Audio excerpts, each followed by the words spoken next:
আসসালামু আলাইকুম। আশা করি সবাই ভালোই আছেন। আলহামদুলিল্লাহ আমিও ভালো আছি। এই যে আমি আজকে চানাচুর মাখাবো।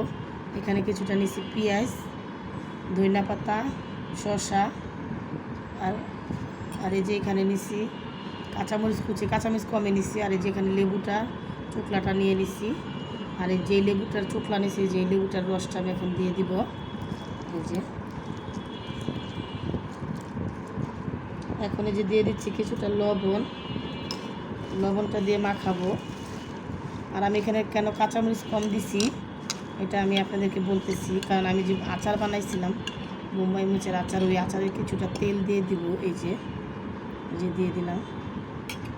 তো এখন এটাকে মাখায় নিব। এই যে খুবই ঝাল এই মুম্বাই মরিচের আচারটা, এই জন্য এই যে এটা আমি সরিষার তেল দিয়ে করছি, এই জন্য এক্সট্রা কোনো সরিষার তেল দিলাম না। আর এই যে এখানে এখন দিয়ে দেবো এই যে চানাচুর।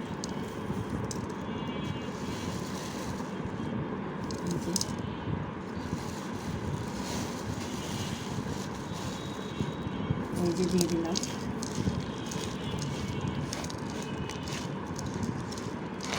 সবাই ভালো থাকবেন, সুস্থ থাকবেন। আল্লাহ হাফেজ।